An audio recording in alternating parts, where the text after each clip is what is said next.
Outside Phoenix these days, it gets pretty intense in terms of heat. Well, inside Phoenix Suns Arena, it figures to be pretty hot and pretty intense too, as two longtime rivals in the WNBA meet again, the Minnesota Lynx and the Phoenix Mercury. Hi everyone, and welcome to an evening of WNBA basketball. Along with the Hall of Famer Ann Myers-Drysdale, I'm Jeff Munn. The second of back-to-back games between the Lynx and Mercury. Minnesota won with a really solid performance from the field on Wednesday night, 82-76. I tell you, Ann, as was the case Wednesday night, I think tonight you're going to see two really key performers, one for each team, dictate how this game's going to go, starting first with the Mercury's Brittney Griner. Yeah, Brittney Griner is coming off two really well-played games. In that first half against Minnesota, she was 10 of 10 from the floor. But again, the last two games, you can see her numbers. And against Vegas, she had 30 points, and she's had 9 double-doubles this year already with 2 dunks. And so she's important not only to get involved in the offense, but she showed how she can shoot from the outside. But she really has to be effective, I think, on the defensive end and really rebound tonight. Now, on the Minnesota side of things, Kayla McBride had a phenomenal game on Wednesday night, 5 of 7 from three-point range, and she figures again to be a key performer for the Lynx this evening. She's a 36% plus three-point shooter, and she just kind of got going. That's only her second 20-point game, and certainly she is a type of player that's going to beat you from a lot of different places, and not only from the outside, which she shot so well from three-point range. She's a 3-time All-Star, and this is her first time on another team with Minnesota, so she's still kind of feeling her oats as far as where she fits in. This game has a lot of implications in terms of the standings, the season series. It's the final meeting between the two, so there's a lot on the line this evening here at Phoenix Suns Arena. We'll have more as we get ready for tip-off between the Lynx and Mercury right after this. And we mentioned a moment ago about the outside shooting of Kayla McBride, but Minnesota's got an inside presence too. In fact, they have two really strong players inside in Sylvia Fowles and Nafisa Collier. Yeah, Fowles is just a tremendous center, and Cheryl Reeve has called her the best center that's ever played in this league. And so there's been some good ones. But Collier, one of the great young players, first-time Olympian, and she just does it all. She beats you in so many different ways, and there you're going to see Fowles. And Fowles has developed a great game, too. She's going for her third Olympics.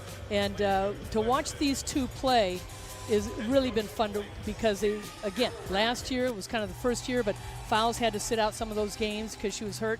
So this is the first year that they're really getting back, and Collier missed the first few games. And but boy, has she been dynamic. Yeah, and when you have as strong an inside game and the outside shooting of McBride, it just poses a whole lot of problems for teams.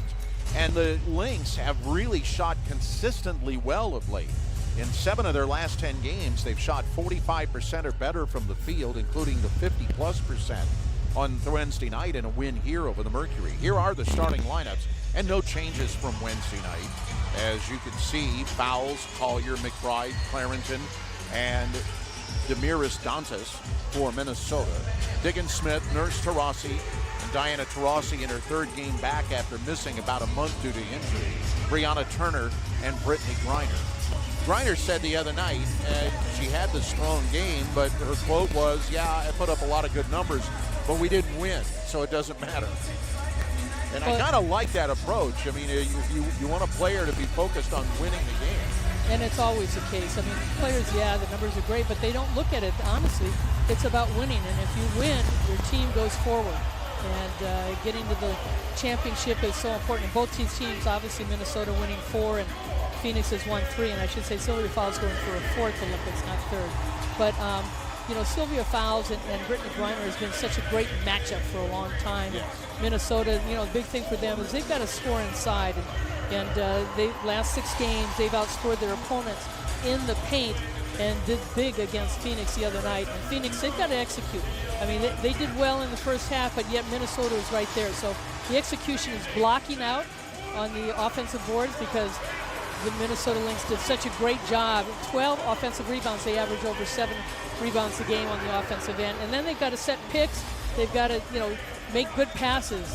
Just the execution and really think out there what they're doing. We mentioned the standings and the implications of this game, and we're basically at the midway point of the season, so it's a little hard to say that this is a must-win game for either team, but the Lynx and Mercury have played twice. They've split the two games. They're separated by one game in the standings, so it's not hard to figure out that this game is going to be vitally important if we get into a tiebreaker situation at the end of the year for playoff seeding.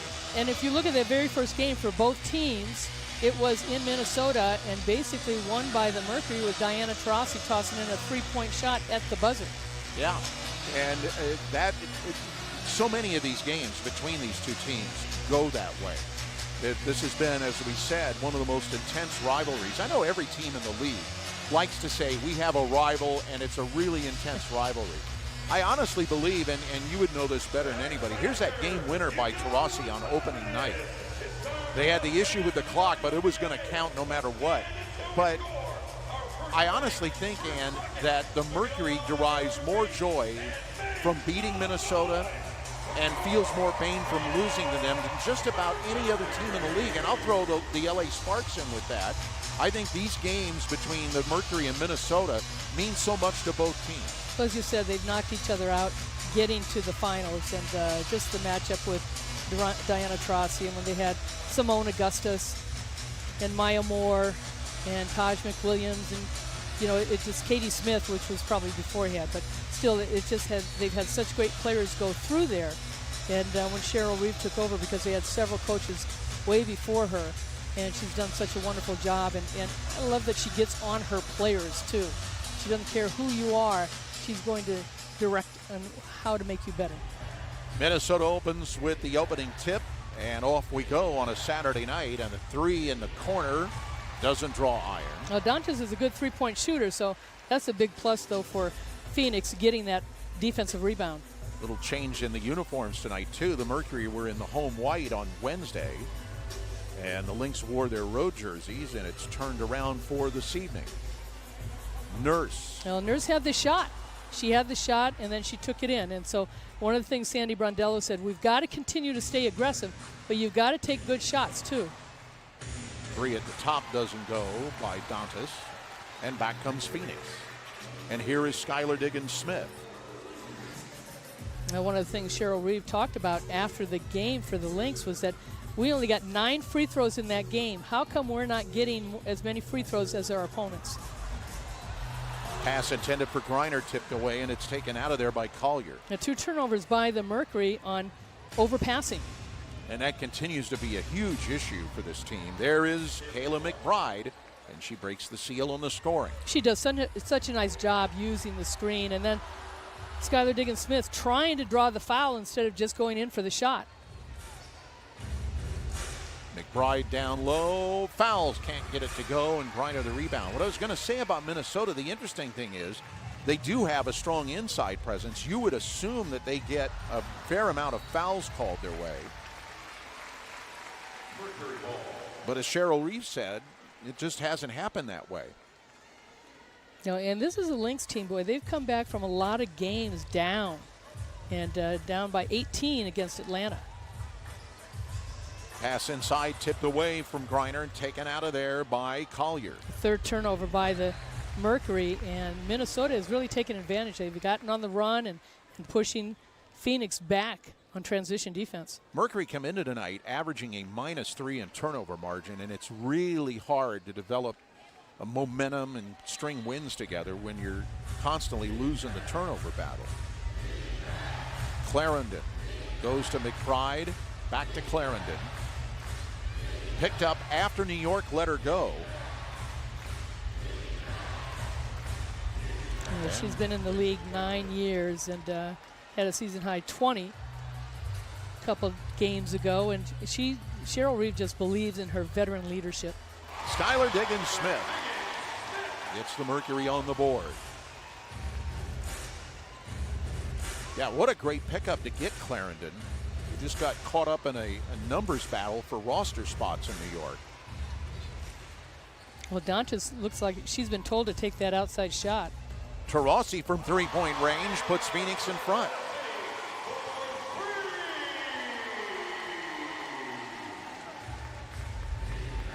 Taurasi, a quieter game on Wednesday night than she had in her return to the lineup last Sunday against the LA Sparks, but it's all part of that just adjustment to get her back into the rotation and readjust the roles for everyone. Yeah, she was 2 of 14 from the floor.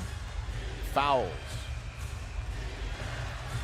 And Nurse grabs the rebound away from Dantas. Now, even though Turner didn't come up with that rebound, what helped the Suns, or I should say, sorry about that, the Mercury, is the fact that Turner went up with 2 hands. Griner doesn't get it. Suns are on the mind Still of a lot of excited people about the around Suns, here. yes. Yeah, that's understandable. Clarendon is fouled, and it's on Skylar Diggins-Smith. Well, these are the kind of fouls it'll be interesting to see how much they call throughout this game coming through those screens. Dantas back to Clarendon.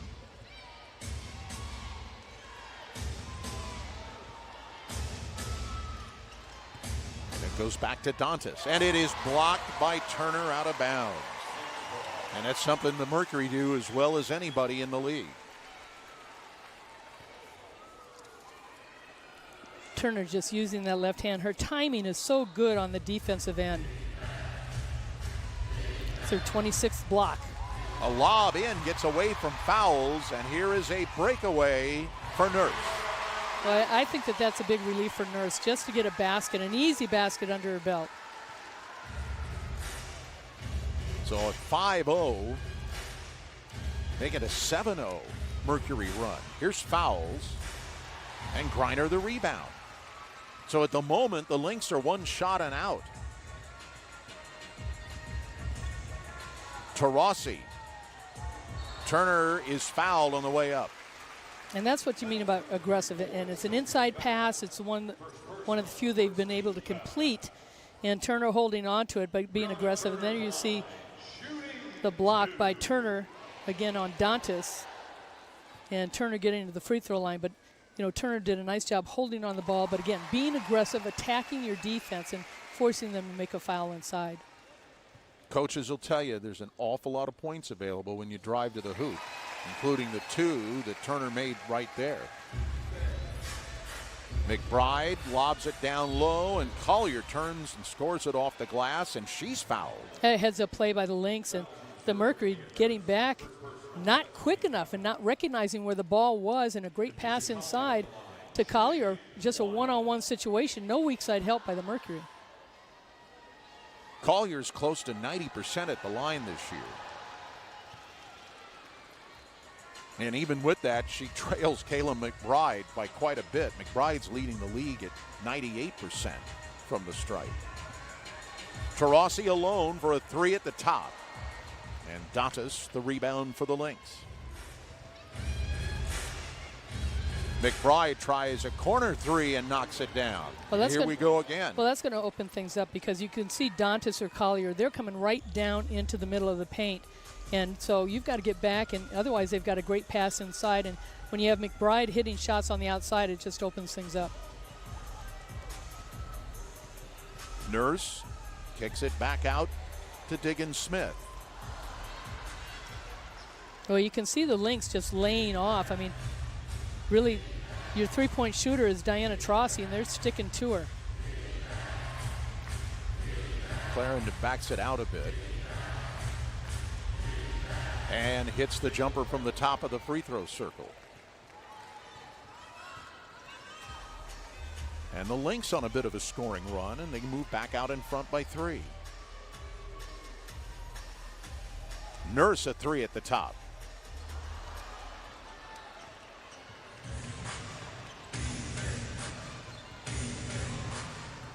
Clarendon to Dantas.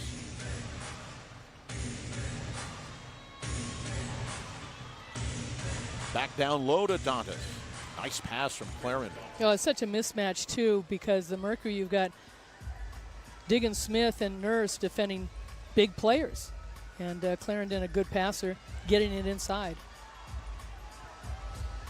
Nurse will try a 3. And the rebound of fouls. You know, she only took 3 shots in the last game against Minnesota, didn't play as many minutes. Boy, Collier just clearing Nurse out of there. Dantas tries again from three-point range, and that doesn't go. As you said, they've told her, apparently, try those threes. And a foul that will take us to a timeout. And as a result, it's the Lynx by 5. Prior to the timeout, the foul was on Clarendon. And it was out on the drive, so the Mercury will inbound it. Sophie Cunningham comes in for Phoenix, third-year player out of Missouri. And Cindy Brundello really trying to use her bench a little bit more this second half of the season. Diggins-Smith with a 3. Got just a little opening off that screen from Griner. Well, and what an advantage to have somebody at 6'9" to be able to go behind them and shoot a shot. McBride, a runner in the lane, rolls around and drops through. And McBride early on with 7 points, 3 for 3 from the field. And they're going to get Griner for too hard a screen that time. Offensive foul, 42, Brittany Griner, first personal. Into the game for the Lynx, number 6, Bridget Carlton. As we said, this can be a very intense matchup between these two teams. They've met so many times, as you pointed out, Ann, in postseason play. Bridget Carlton, third-year player out of Iowa State, comes in for Minnesota, and she's got the ball on the right angle. Down low to Fowles. Scores it against Griner.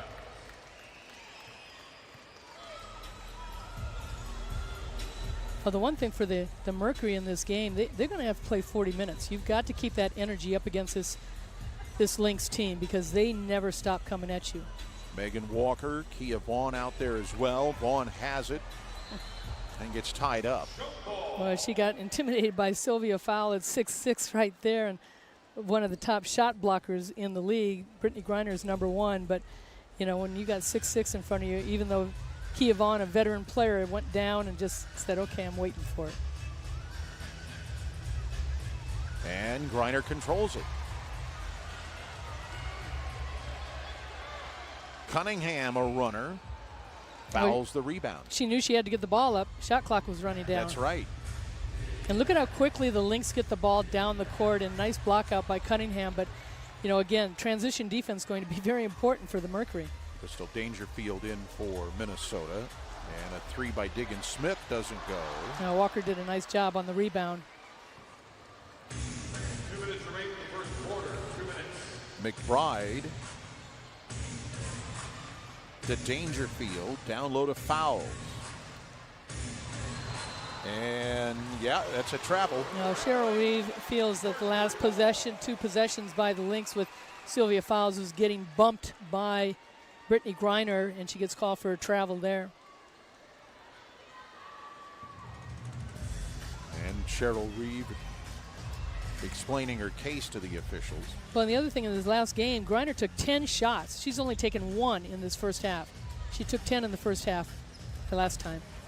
Cunningham gives it inside, and Vaughn knocks it down. Yeah, Vaughn's so good with that little jump hook.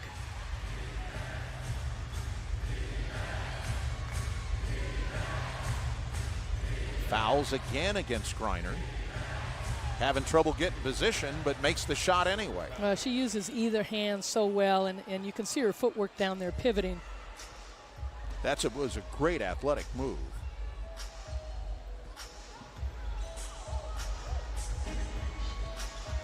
Cunningham all the way to the hoop.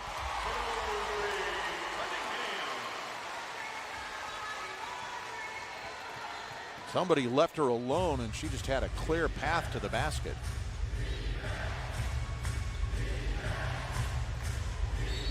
And I believe they'll get Cunningham for a foul here against Carlton. Yeah, I love her aggressiveness. The unfortunate thing with this season especially, she gets called for a lot of fouls, whether she's out of position or just so physical. Played with a kid at UCLA, we used to call her Bam Bam. It's like Sophie Cunningham Bam Bam.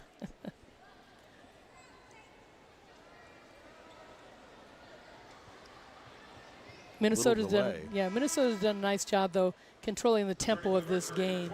And Brittany Griner, we saw this last game where she came out early in the first quarter. Jessica Shepard comes in for the Lynx, and Turner back in for the Mercury to give Griner a rest. Dangerfield almost lost it. Tries at 3.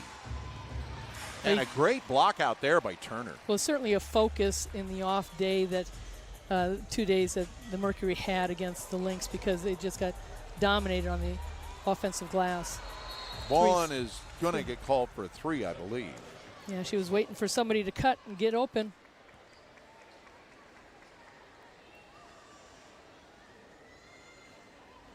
It's the 5th Mercury turnover to just 2 for the Lynx. And as we said, that's right at the Mercury average, -3 in the turnover battle this year. Well, right now the Mercury out rebounding the Lynx, but the Lynx shooting much better from the floor.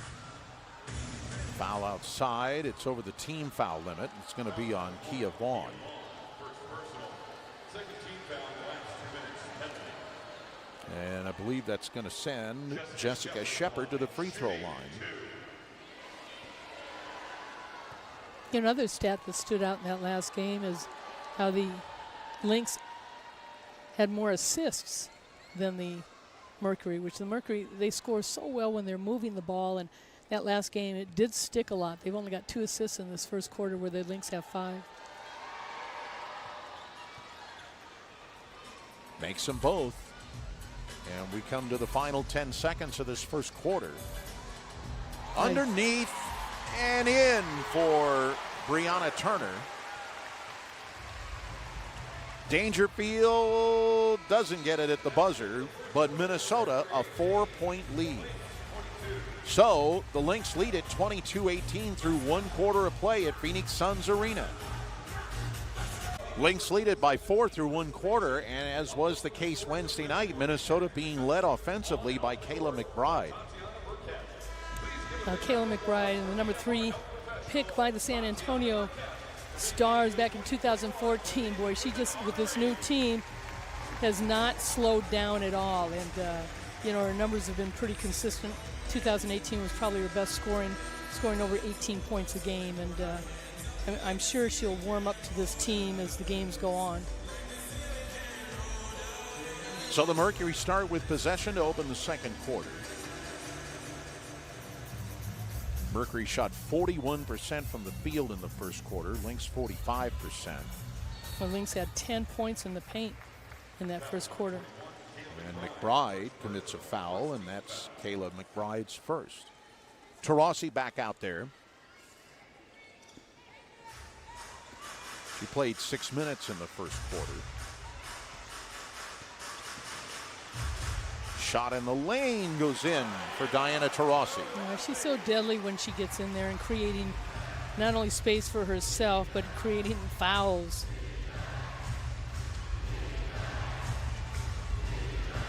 Dangerfield, a drive and a hoop.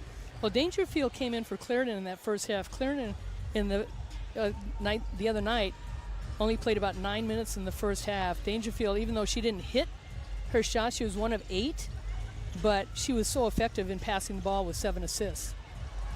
Ball knocked away and picked up by Carlton. Now, you just cannot hold the ball over your head. I mean, and McBride lays it in. Clarendon with the nice pick right there, and that's 6 turnovers by the Mercury, 10 points by the Lynx off of those. And McBride is 4 for 4 from the field. There's a foul. That was a tough pass and catch. We've talked about Turner's ability to catch such, difficult passes, and she was right underneath the basket, but does a great job getting it to the basket. And Clareton with the nice hands, who's going to be playing for Canada. No, Australia. That's right. Get it right, Annie. We've got so many Olympians playing for Canada, Australia, and the United States, and the 3-on-3 for the United States. Lynx lead is 4. Here is Collier in the left corner. But Canada. I'll tell you, Canada has really become a power in women's basketball in international competition. Well, they've really put the money into it. 1976 was the very first year of women's basketball in the Olympics. Canada hosted, so they were automatic. But a lot of the players, too, have gone to colleges in the United States. So the players have developed there. But, you know, their government, their governing body has put more money into the women's program. The last time the Summer Games were in the U.S. in Atlanta, Canada fielded a team, but they didn't do very well. And boy, has it changed. And McBride with a three. Now, how about the men's Canadian team did not make it this year in the qualifying tournament? Here's a three in the corner by Megan Walker off the pass from Diana Taurasi. And that's all you ask from Taurasi or any of the other Mercury players that penetrate. You're wide open in the corner. You're wide open for a three. You've got to knock those down. McBride spins. What a great back door. Kayla McBride is putting on a show, and we're only about 3 minutes into the second quarter. She's got 14 points. Now, this is the fourth youngest team in the league. Ooh, they get Taurasi for the travel. And that's another Phoenix turnover. Sandy Brondello again talked about execution and being aggressive, which you want to be aggressive, but the execution right now is not there for the Mercury. And Diana Taurasi gets charged for a technical. You saw the shot of her speaking, quote unquote, with the official. And Collier will shoot the tee.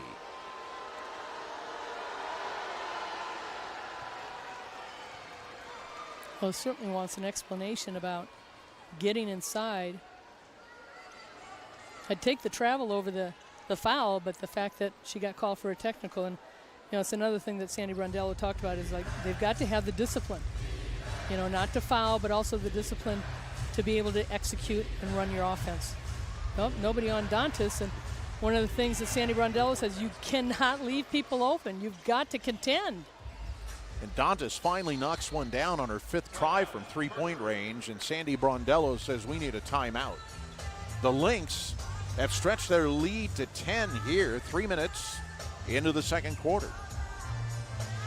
Let's take a look at some news and notes around the WNBA. And Annie, I noticed there was a huge response in social media, and a lot of it was shock when Seattle waived Candace Dupree.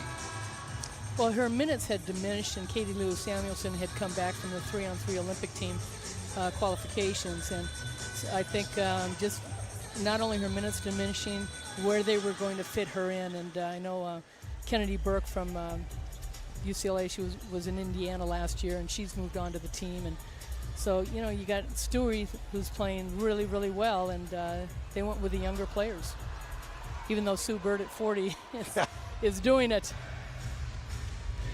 And that Seattle team is rolling at the moment. There's a three in the right corner by Carlton. Mercury are going to see Seattle here. They've got 3 games after tonight before the Olympic break. That foul is on Carlton, and that's her second. Yeah, and you look at the Lynx, I mean, they are 10th in three-point shooting. The Mercury are 11th. And right now, 4 of 10 for the Lynx, 3 of 8 for the Mercury. Will they count it? I believe they did, and Diggin Smith certainly thinks they should. And they do count it. It's a 3, and Dangerfield picks up the foul. Yeah, she recognizes that Dangerfield's arms are out there and right on her, and just a smart move. Diggin Smith, 81% at the line this year. And that's a 4-point play, and boy, did the Mercury need that.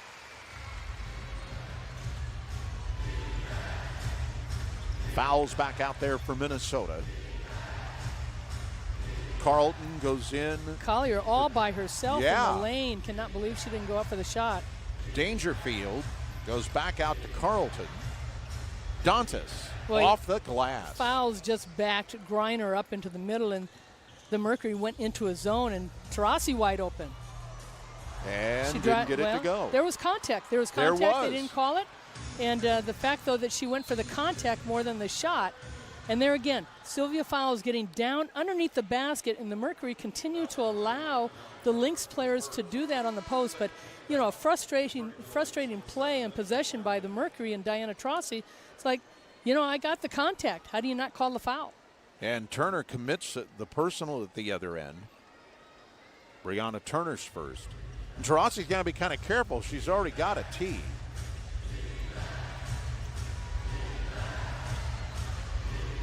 Carlton. Dantas. And it's knocked away. Carlton saves it. Clarendon back in, and the ball is knocked out of bounds. The Lynx will keep it. Yeah, Nurse got her hands on it, almost got it, but Carlton came back, did a nice job in keeping it alive, and then you thought that Diggin Smith was going to come up with it, but it went off her hands. And Nurse is another Canadian that played at UConn and will be playing on the Canadian national team with Carlton. And Clarendon is fouled by Diggin Smith. Well, I know that, as I mentioned before this game, or I should say after the last game, that Cheryl Reeve was very vocal about calls as far as going the way for them, for the Lynx, hoping that they can get to the line a little bit more. And she's very good at working the officials, as Bill Lambier is, and there's a couple others in this league, but those two are probably the best at working the officials. That's a painful foul for the Mercury because the Lynx shot clock was running down. They get 14 back. And Dantas tries another three and hits it. Clarendon makes a nice pass, and Dantas is being left open, and she missed those first 3-4 shots, and as you said, she's nailed the next few. Biggest lead of the night so far for the Lynx. Diggin Smith tried to get a rebound off her own miss, but Clarendon comes out with it for Minnesota. The ball not falling for the Mercury. Collier. And they call the offensive foul.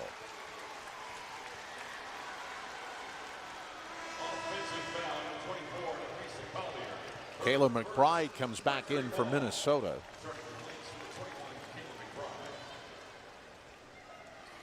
And here's the drive by Collier, and just dips the shoulder a little bit, whether she dips it or not, but Nurse goes flying, and Mercury get the call. But they've got to start converting on the offensive end. Either that or make defensive stops. Taurasi underneath the Turner. And it finally drops through. She's had a few like that. It's like, oh, please go in. The great pass from Taurasi. Dantas. Turner knocks it away. Loose ball is... Did they call a foul? They did. Well, these two are going to be teammates on USA Basketball, and the question was asked earlier to Diana Taurasi about who do you look forward to playing with, and she said Naphecia Collier. But she also said today that the USA, this will be her fifth Olympic team, but she said right now the USA, they're my teammates then, but now we just want to kick the crud out of all those opponents. Lynx lead it by 12 with a timeout. And you mentioned Diana Taurasi, and Naphecia Collier will be on the Olympic team. Here's a look at the entire roster that will play for Dawn Staley in Tokyo. Yeah, Bird and Taurasi going for their fifth Olympic. That will tie Teresa Edwards with 5 Olympics, and then Fowles going for her fourth, which will tie Lisa Leslie and Tamika Catchings.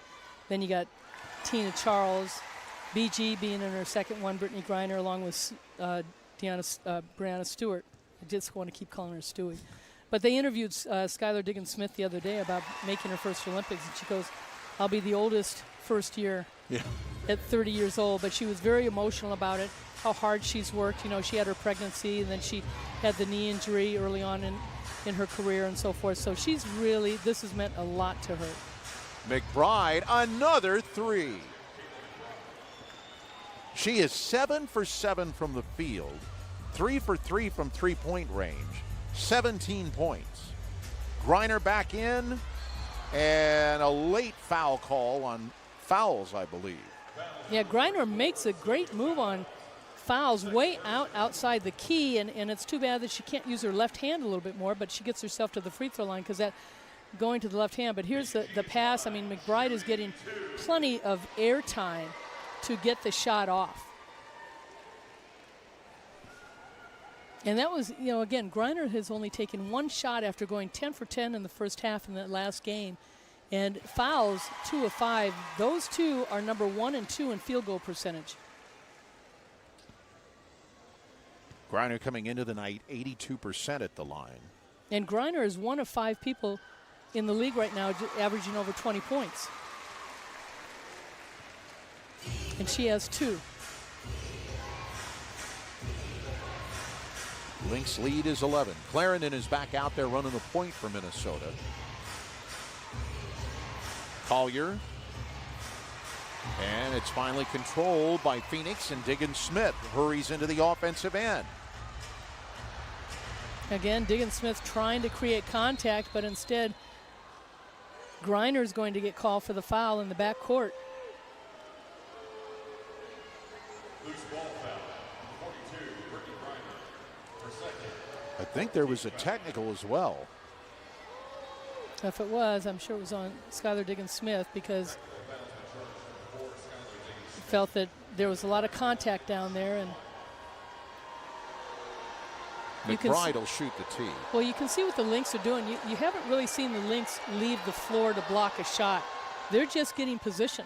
Yeah. And then you see the Mercury players, when they're getting inside, they're trying to create contact, but they're not getting any fouls called. So you might as well concentrate on making a shot. And Sandy Brondello talked before the game also, saying we have to adjust to the officials. They're going to call it different every time. Sure. And so whatever they're calling, we've got to adjust to that.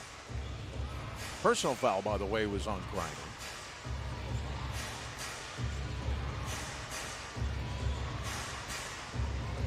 Clarendon underneath the fouls, and on the second try gets it to go. Just such a good pick and roll, and fouls just, using the screen so well, opening up her teammates.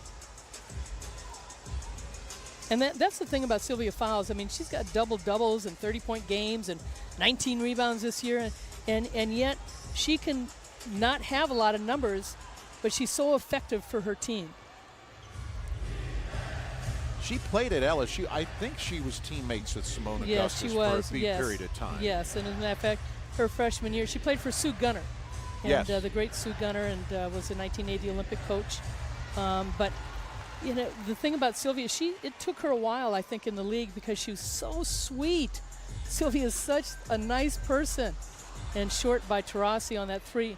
But Sylvia had to take time, because even when she was a sophomore, she was dominating. But they didn't start her. She didn't want to start, and all the fans were upset. But Simone was just a superstar, as she was in this league. Griner the rebound.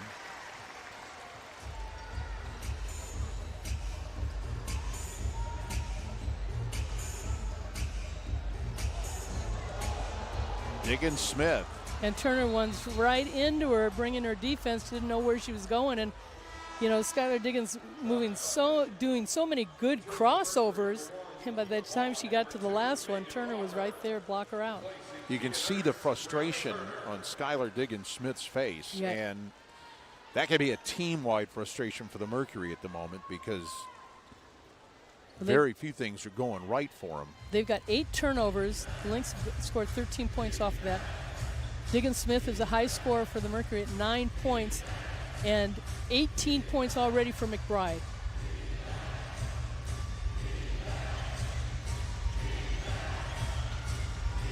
Clarendon all the way to the hoop, off the glass and in. Now the Lynx, with this kind of lead, are just playing so at ease, and this is the hard part for the Mercury. When they get down like this, it's so hard to climb back, but yet this is a Lynx team. As I said, they've come back from a lot of games this season already. Phoenix calls a timeout. They're down 16. Just under 2 minutes to go in this first half, a half that has been dominated by the Lynx, especially in the second quarter. And once again, at least through the first half of this game, and the Lynx are shooting the lights out.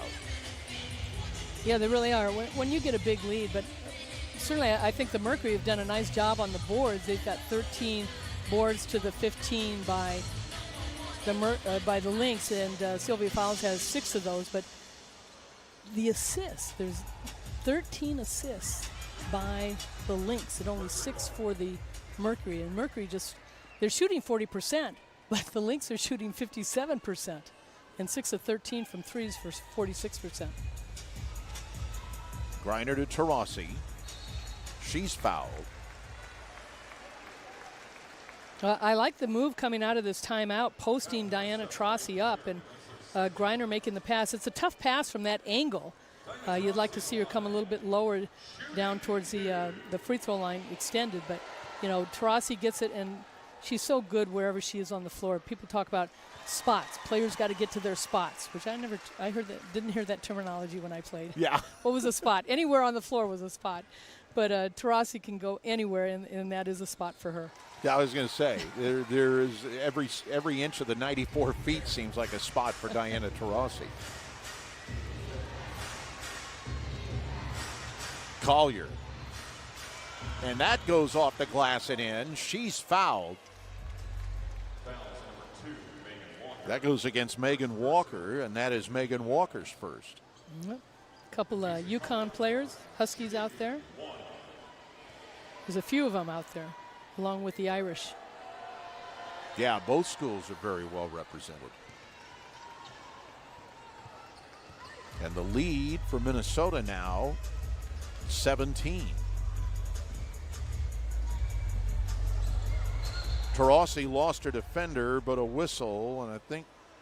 Well, Clarendon tripped over Griner, so they both went down as a late whistle, but they'll call the foul on Clarendon. And Cheryl Reeves going to have to get Crystal Dangerfield back in as Clarendon has picked up foul number 3. Griner moved a little bit, but once she released and was going to the basket, Clarendon tripped over. Minnesota's over the team foul limit. And indeed, Dangerfield comes back in. Wednesday night, as you mentioned, Cheryl Reeve almost kind of split it evenly. Clarendon played most of the first quarter, Dangerfield the second.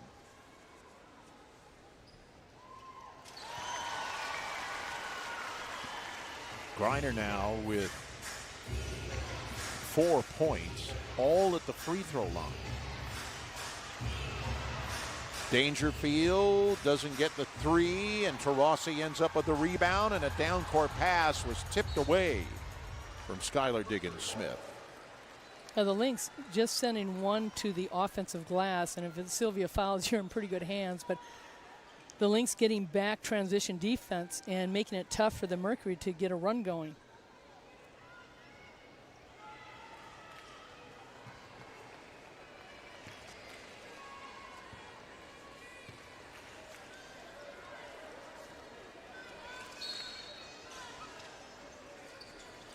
Griner goes out top. Diggins-Smith back to Taurasi. Out to Griner. And Brittany Griner's first field goal of the evening. Well, the X factor are liking that. An easy basket and an assist for Taurasi.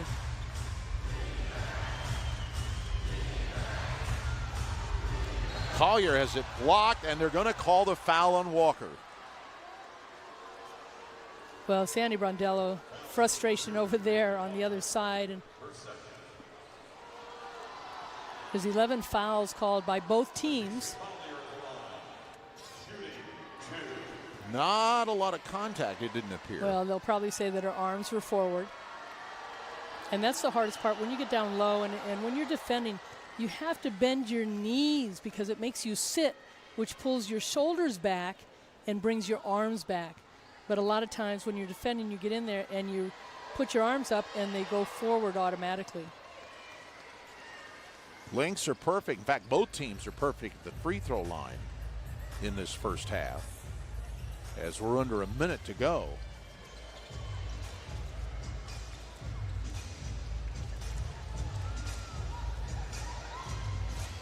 Walker has it blocked by Collier. Sandy Brondello wanted a foul on that. It's the same thing. Wouldn't be surprised if she gets a technical because she was livid.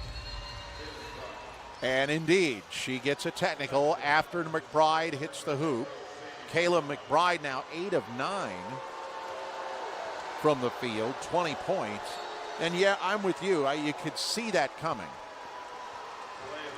And they call a delay a game against the Mercury as well. Well, the Mercury have done a good job this year as far as they have been the ones to get to the free throw line. And I know Cheryl Reeve was upset that they only took 9, but also in a game earlier that the Mercury forced the LA Sparks to only 4 free throws. And so, you know, I mean, when you get Brittany Griner down there too, and you're playing good defense, but it helps when you get a lead.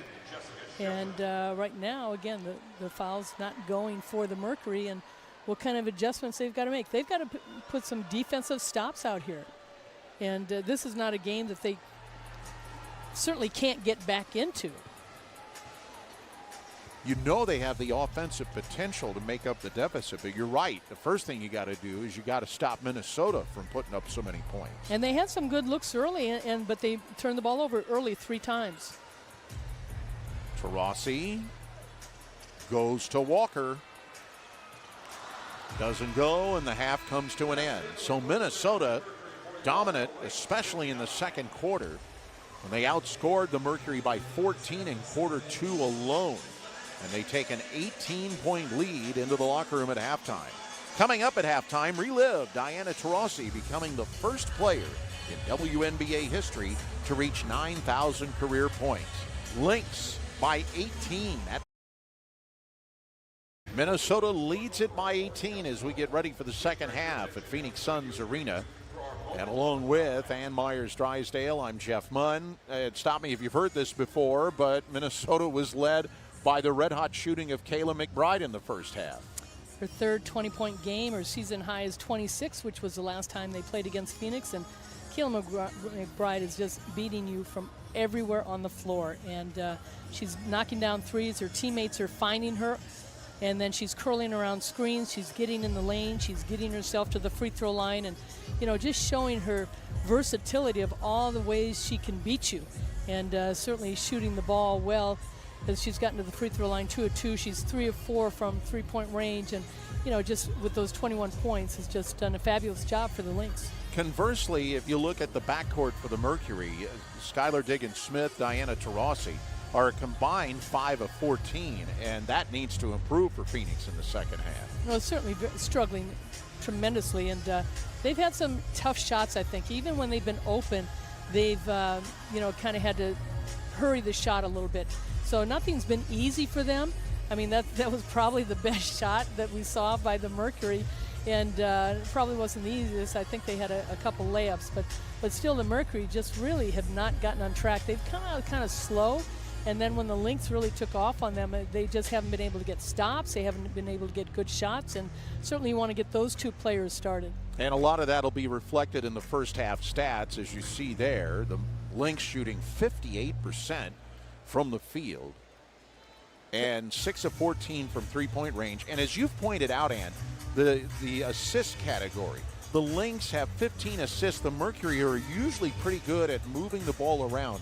Just 7 assists in that first half. Yeah, and 4 of 11 from three-point range. So if you're not hitting from the outside and certainly not from the, you know, your 2-pointers, you're not going to get those assists. But the points in the paint, certainly I think that the Lynx need a lot of credit as far as their defense. They're number 8 in scoring defense and have held the Mercury to 41 points. So as we look to the second half, and your keys for the second half of this game. Well, for Minnesota, they've got an 18-point lead. They've just got to stay calm and control the tempo of this game, continue to play good defense and run their offense. And Phoenix, they've got to get the ball inside. BG's only got 2 shots in this game, and she's 4 of 4 from the free throw line. 6 points and 3 rebounds is not going to do it for you when you've got a player that averages over 20 points a game and gets 8 double-doubles this season already. So, you know, this is a player you've got to establish her inside, and whether she gets fouled or, you know, but get an inside-outside game going.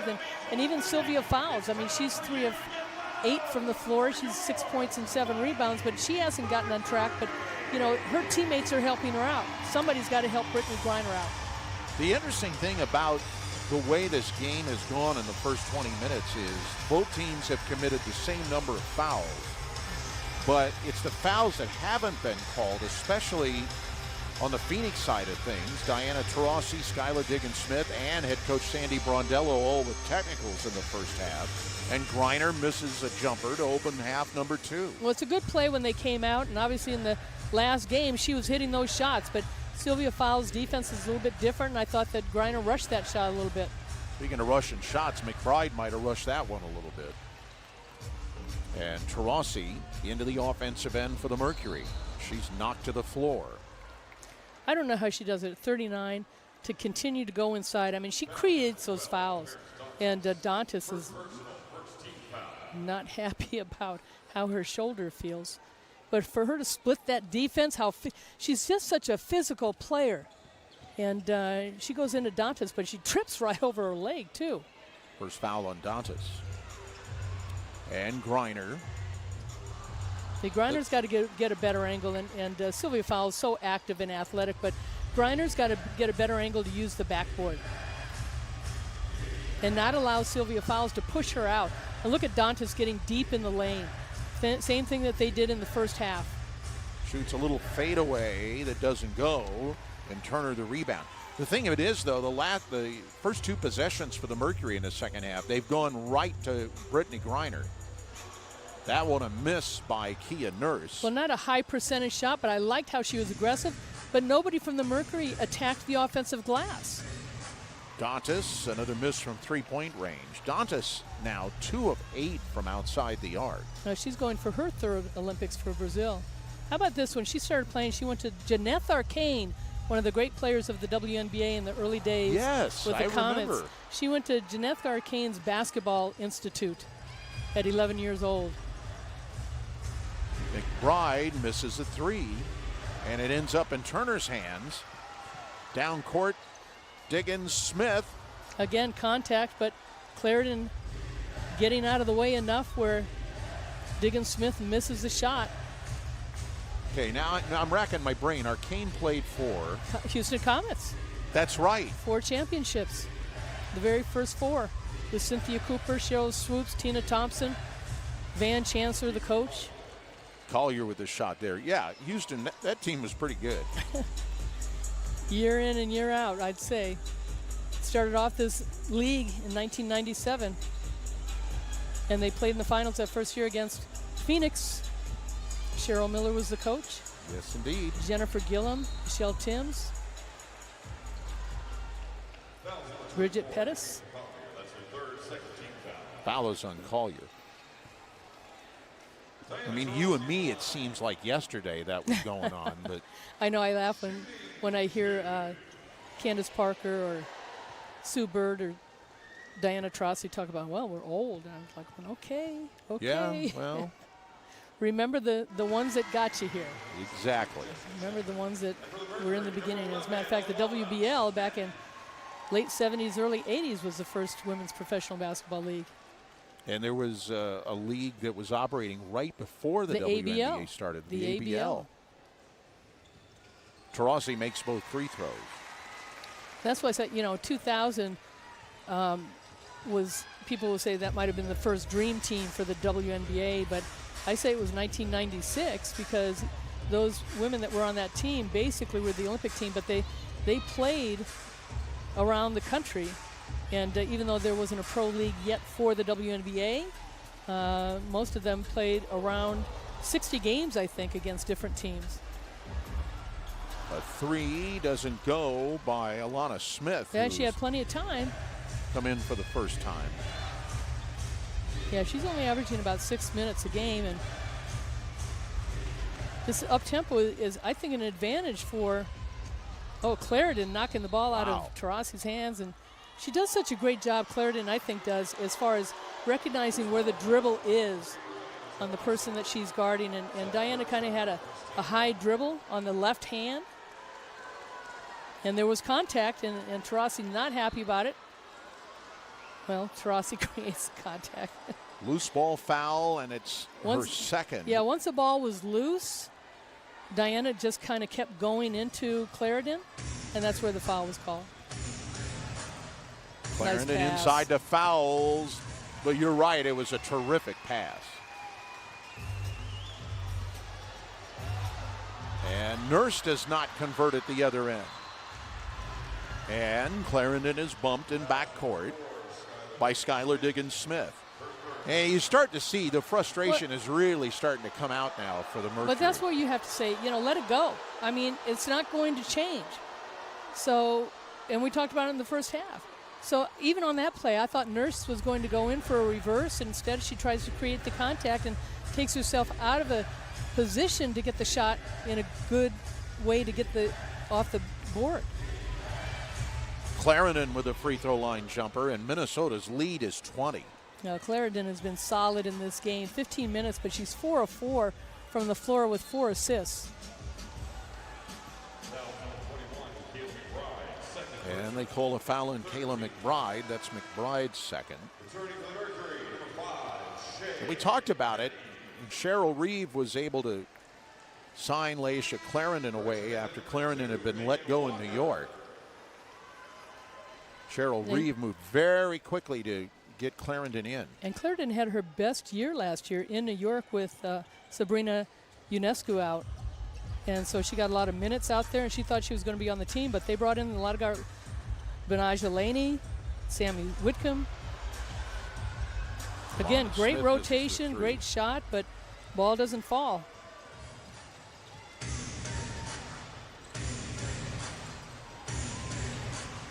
Now you can see the quick ball movement by the Lynx, and Clarendon getting Diggins Smith on her back, and 5 for 5 for Clarendon, and the Lynx shooting 52%, 32% for the Mercury. 10 points for Clarendon to go with 4 assists. That's a lazy pass, and Smith doesn't come up with it. So instead, it's a turnover and a foul. They called a jump ball. Shepard reached in and tied up Smith. Now you can kind of see the air has gone out of the Mercury a little bit. And certainly when you're this behind, it's hard and shots aren't falling for you. But, you know, if you can do some positive things, you got to take it one possession at a time.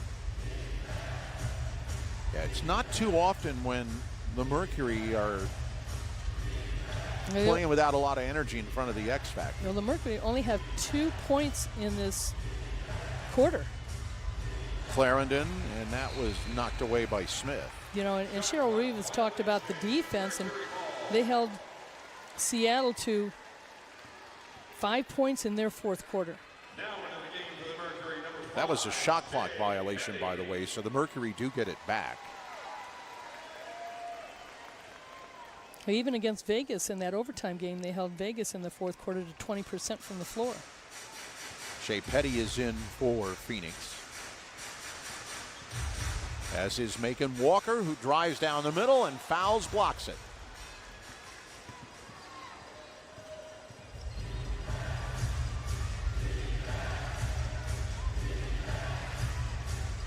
McBride fouls, gives it to Shepard, who can't hit the three.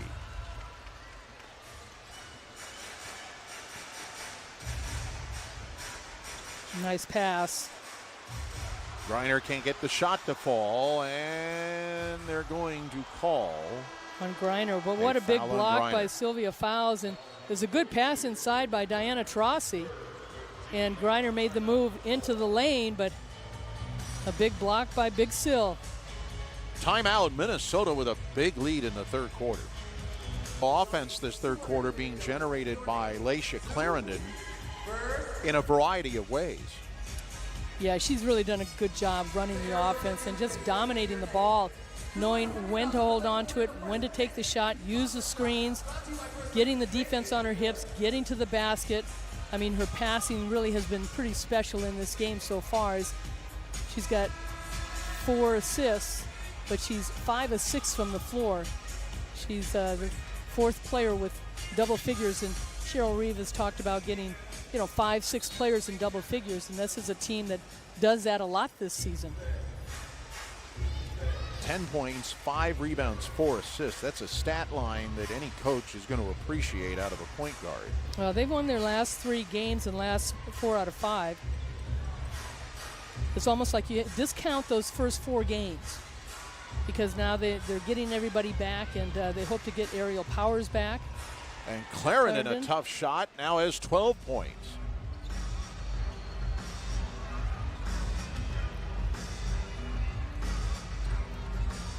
Smith.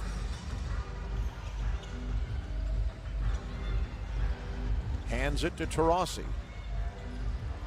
And that is blocked by Fowles. And Taurasi can't convert the three, and Clarendon has rebound number 6 on the night. And this is Taurasi's third game back. Remember the first game she came back and had 25 points.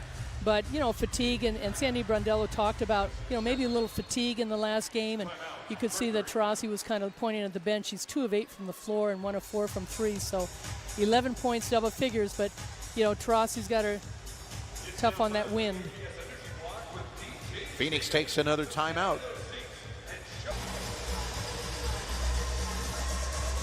Minnesota with a 26-point lead. And nothing seems to be going right for the Mercury at the moment. A lot of frustration on the bench. Yeah, shooting under 30% from the floor. And Sandy Brondello has really kind of gone to her bench. Taurasi's out of there. The Mercury will travel to Las Vegas and play the Aces Wednesday.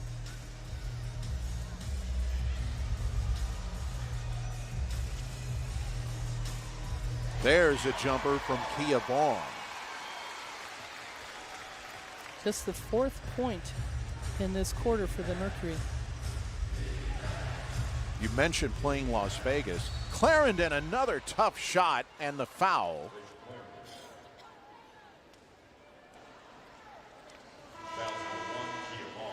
That foul is going to go against Vaughn.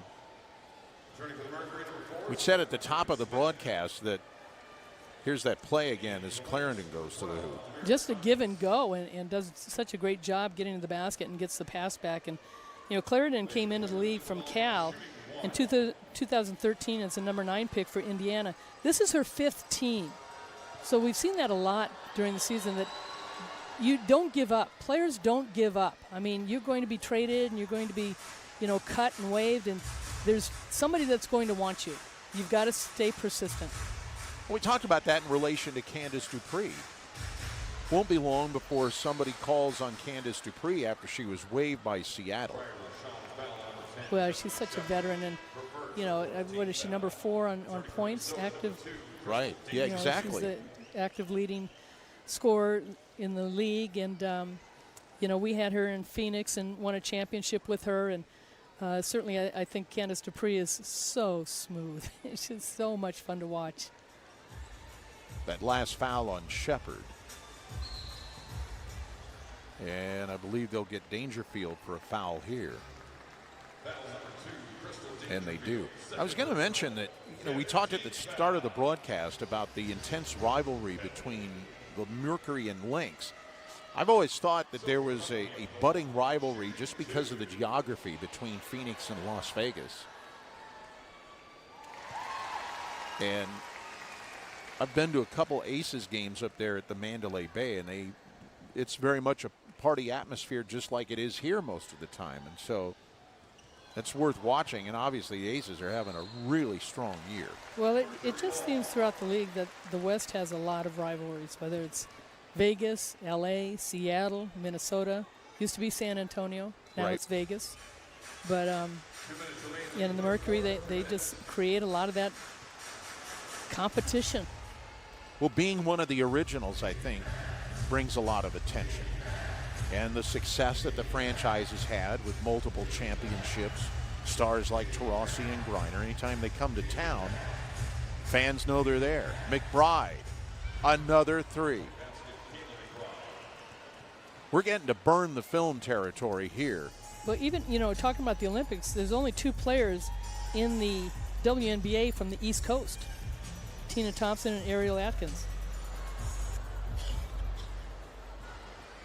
Everybody else is on a Western team, whether it's Minnesota, Seattle, Vegas. That'll tell you about where the strength Phoenix. of the league is.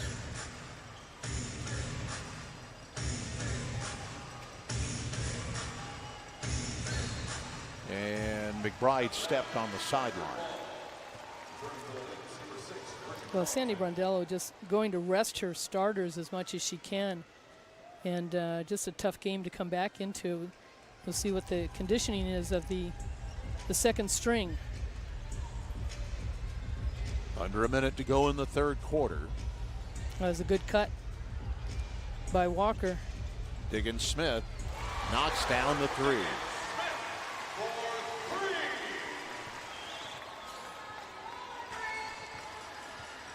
Now she's 3 of 5 from the three-point range. Oh, tough catch. Collier with a hoop. What a pass by Shepard. And Shepard and Turner, they played together. And, of course, then you got Mabry and Ogunbowale down in Dallas. And, they know how to play with each other. And that high-low post that Notre Dame ran. Smith out of Stanford.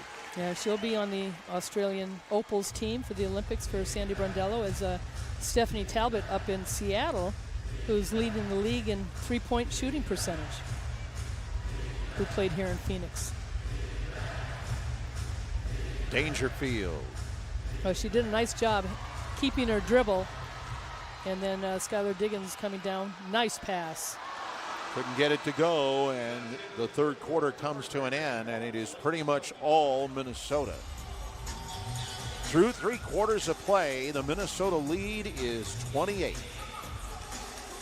Going to be pretty challenging. There's that Wednesday road game in Las Vegas, and then back Friday night for a matchup with the Seattle Storm. In fact, the first of back-to-back games, with the second one being in Seattle. And then the Olympic break. And the other thing working against the Mercury schedule-wise is when they come out of the Olympic break, most of their remaining games will be on the road. So they'll have their work cut out for them.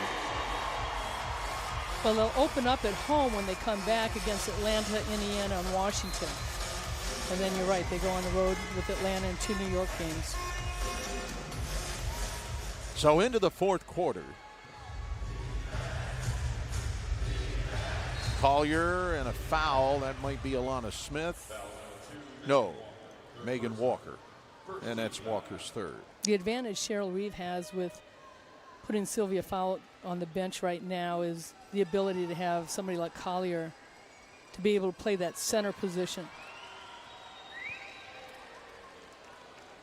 At 6'1", she plays a lot taller than she is, just understands how to play with her back to the basket. She's had a game where she got to the line 13 times. So she'll beat you from the inside, outside. Minnesota passed the 80-point mark, and that's usually a sign of good things to come. They're 5-1 coming into tonight when scoring 80 points or more. And they've scored 100 points this year against Atlanta in a win by 20. Little shot in the lane by Crystal Dangerfield. So as you mentioned, an opportunity for Sandy Brondello to see some of her reserves. There's a three that is short by Megan Walker and goes out of bounds. At this point, there just isn't that much to be accomplished by getting Griner and Taurasi back out there. No, certainly Cheryl Reeve has to be pleased with the way this game has gone for the Lynx. I mean, shooting percentage-wise, they're shooting over 55% from the floor. They're number 3 in the league. Field goal percentage rise. They're number 6 in scoring points. Defensively, they're holding the Mercury to 30% from the floor. A three by Walker. Now, Walker can shoot it. I mean, it's just a matter of getting her timing, and I think those games that she started for Diana Taurasi when she was out 7 games, and then Dangerfield knocking down a 3. They are 8 of 19 from the three-point line. We said at the outset of the game that they had been shooting the ball well, pretty consistently. Well, they're going to move up in the three-point category because, as I said, coming into this game, they were still number 10 in shooting from three-pointers, and the Mercury are number 11. Dangerfield another 3. And that one doesn't draw iron. 7 of the last 10 games for the Lynx coming into tonight, they had shot 45% from the field or better. And as Ann mentioned, they're close to 56% from the field this evening as Kia Nurse comes back in. How do you like this stat? Back in 2011, go back to 2011, 84 of the 92 games that the Lynx have out-rebounded their opponent by 10 points. They've won 84 of those 92 games going back to 2011. And this will be number 85 because they are leading 34-23 on rebounds. Plus 11 in rebounding, plus 4 in the turnover battle, shooting 55% from the field. And a 3 by Shea Petty. I mean, you hear those team stats, and you don't even look at the score.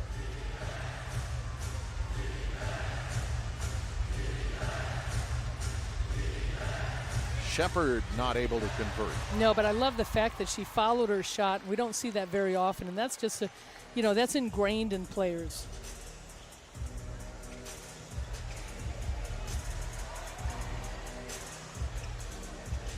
That one doesn't go, and Carlton comes out of there with it for Minnesota. Lynx led by 4 at the end of one quarter, and that was pretty much that as far as the competitive phase of the game. Dantas.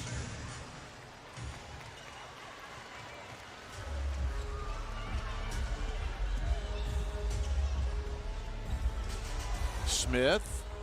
Inside, she has a couple threes. Now she's scoring in the lane. Minnesota will call a timeout. So Alana Smith with 4 points, but Minnesota still comfortably in front.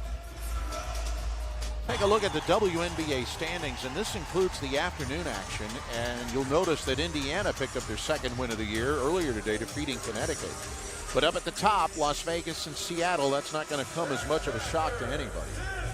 No, and they've both been playing well. Storm squeaked one out last night against the Atlanta Dream. And the Dream are, you know, they're 6-10 as the Sparks are, but they're such dangerous teams. And certainly everybody and coaches have talked about it, players have talked about it. No matter what's going on from the 6-10 to the 8-7, anybody can win. And you saw the Lynx at the 4 spot. The importance of that is if you stay at 4, you stay out of that first elimination round. Well, the Mercury have, you know, they've been in the 8th spot before and have done very well. Yeah, that's true. But I think that this team is really going to come together too, and they won't be in the 8th spot. I think that they're going to have some good games. Cunningham for 3. Nice little pump fake by Cunningham. Get the defense to fly by her. Diggin Smith, the leading scorer for Phoenix with 12.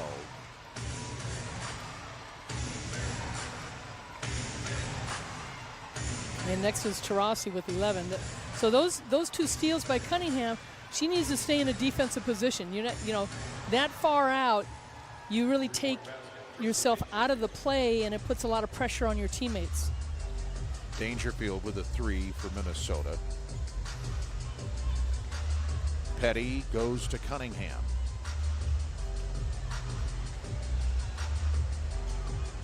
To Alana Smith. Yeah, too much time on the clock running that 2-man play. And did the shot clock run out? It did. You know, we talked about it in the last game, Jeff, and you mentioned it. The ball is sticking. Yeah. You know, it's just not going from side to side and cuts to the basket. And so when you run a 2-man game like that, it just makes it really tough for everybody else to get caught standing around. Under 5 minutes to go now with a 29-point Minnesota lead. And they've been in control throughout this second half. A whistle and an offensive foul on Dantas. You know, you were mentioning, we were talking about the Olympic team going back to '96. And I really believe, and I think a lot of people I probably can go feel back to this way. 76 if you want. You can go back to 76. But I think that 96 team, that was really the inspiration for the creation of this league. If I remember correctly, Tara Vanderveer coached them in Atlanta. Right, she took a year off from University of Stanford, and oh, nice shot, doesn't go in, but good hustle by Smith to try and get the rebound. But the Lynx have done such a good job on the boards. That's their 36th, and Fowles leaves it with 10. Dantas with 7.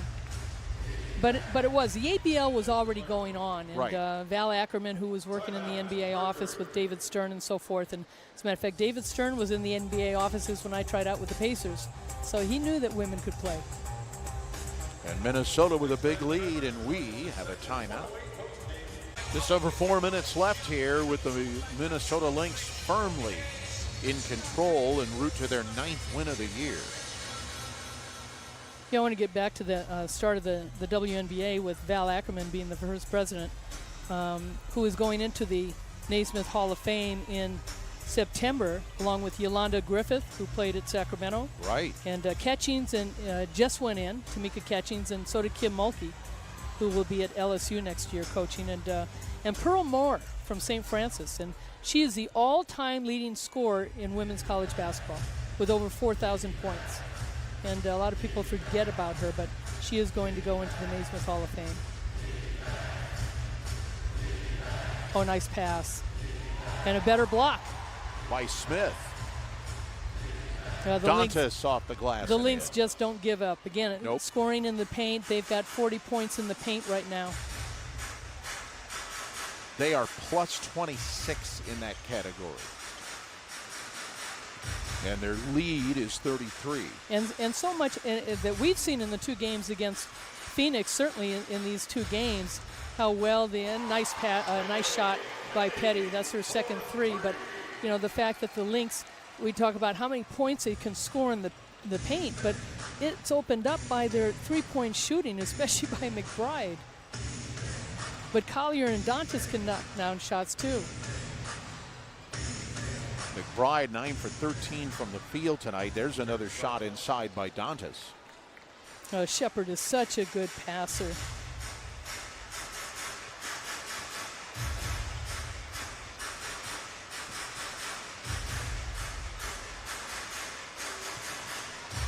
Nurse back out to Cunningham. And the rebound taken out of there by Carlton. Well, certainly the Mercury are going to have to regroup, especially that third quarter. I thought the Lynx came out and they just dominated the defense and made it very difficult for the Mercury to make shots.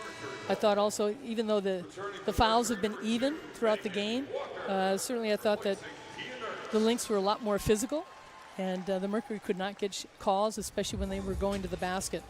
You know, but the Mercury have to regroup for Vegas, because Vegas is just as physical, and they just picked up Kia Stokes, yes, who was released from New York. And Liz Cambage, who will be on the Olympic team for Sandy Brondello for the Opals, she'll be on All-Star.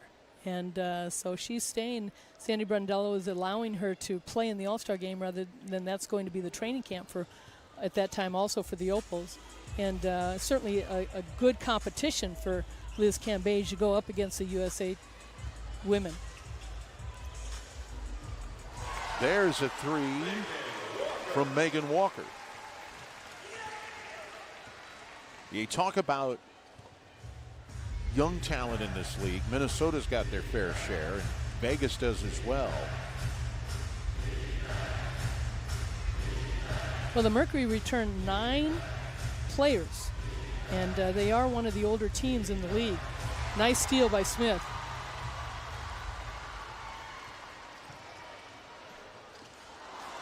Not able to convert in the lane, and Clarendon. Laisha has 7 rebounds. And we near 1 minute to go here at Phoenix Suns Arena. McBride only has 24 points. She only scored 3 points in the second half, has sat most of the second half, but had 21 in that first half. And as you said, Clarendon with 17 points, 7 rebounds, 4 assists, 8 of 9 from the floor. We said the Lynx will improve to 9 and 7. Mercury will drop to 7 and 9. Yeah, certainly a disappointing, not only loss, but just the way the Mercury were able to play and get behind in this game. But the Lynx just really controlled it. And the Lynx missed shots early on. Dantas was taking those three-point shots, and she was able to knock a couple down. Late foul on that drive by Dangerfield. Dantas only had 2 threes, but they were key threes at certain times of the game. If you'll recall, as you said, the Mercury had a little scoring run in the first quarter. They did have at one point a 5-point lead. But as you pointed out, Minnesota just kept coming and coming. And I'm so happy for Crystal Dangerfield, again, another Husky UConn player, but was Rookie of the Year, had the opportunity to start and play for this Minnesota Lynx team that's been so successful, and Cheryl Reeve putting a lot of trust into her.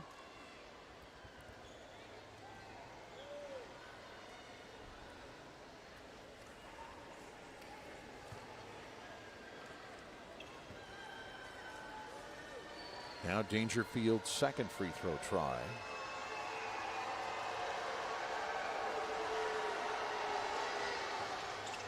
She went to 3 Final Fours with Connecticut. They didn't win. When she got there, they had won 11 championships. And then her senior year, COVID hit. And so they had to cancel the season. Mercury are just going to dribble out the remaining seconds. And among other things, it'll keep the Lynx from hitting triple digits. Sandy Brondello and Cheryl Reeve meet at center court.